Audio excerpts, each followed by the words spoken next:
Hey YouTube, welcome to today's episode of Becoming Financially Blessed. All right, I really hope you can appreciate the content that I'm providing today. And if you do, don't hesitate to hit that like button and definitely subscribe so you can be notified of any future videos. So, without further ado, I'm just going to go ahead and jump right into it. The topic of today's video is going to be what is an adjustable rate mortgage? Now, the reason why I'm talking about adjustable rate mortgages is because there has been a couple articles that came out over the past week mentioning how the interest rate has jumped to over 6% for the first time since 2008, right? And the reason why that's significant is because we are combining really high housing prices with really high interest rates, and this is all in an attempt to try to help contain inflation. So one of the things that I saw was an article on the Wall Street Journal, on Washington Post. The Washington Post article I can actually show you right now, which is this right here. Mortgage rates surpassed 6% for the first time since 2008, as I mentioned before. Now, the reason why this is significant is because if we were to look at what the interest rate was in September of 2021 and then compare it to 2022, that's how you're going to see this doubling that occurred. So just as an example, in September of 2021, we saw an interest rate that was roughly around 2.9 to 3%, compared to, if as I scroll down, you'll see it right here, 6.02%. So this is really where you're going to see the difference, because if you look at the average U.S. Home price, and if you Google it on Zillow, you'll see that it's been roughly around $350,000.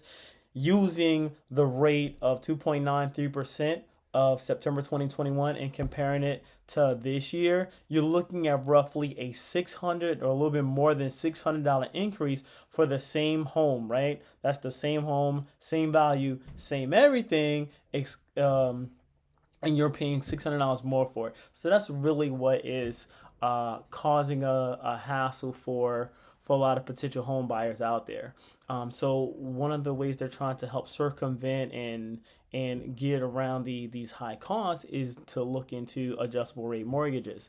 Now, the whole premise behind adjustable rate mortgage is to, as you could see here, get an interest rate that might be a little bit less than what the normal fixed rate is. And you may see it mortgage lending products with the tagline 3 in 1 arm, 5 in 1 arm, 7 in 1 arm, 5 in 6 arm, etc., etc.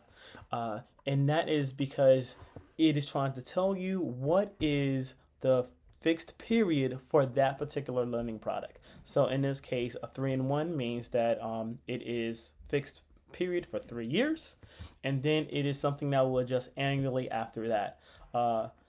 Same thing. If you use an example of 5, right? That means it's going to be a fixed period for 5 years, and then it's going to adjust either annually or every 6 months. So 5/1 or 5/6 for every 6 months, right? Pretty simple concept. And then the last key point here is the fixed rate that changes to variable over time. So let's dive into that one a little bit more. So essentially what that means is that at the end of that 5 year period, depending on whether it adjusts annually or every 6 months, you will see that particular mortgage payment either go up in price or go down in price. So it really all depends on what the interest rate is at that particular point in time.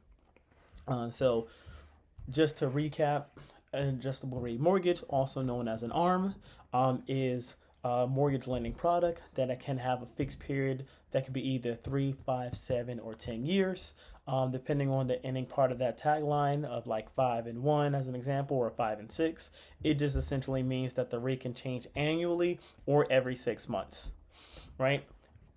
At the end of the day, it is a fixed rate that changes into a variable rate over time. So that means once you hit the end of that, 3 year, 5 year, 7 year, 10 year term, now is going to assume whatever interest rate is currently going on at that particular point in time.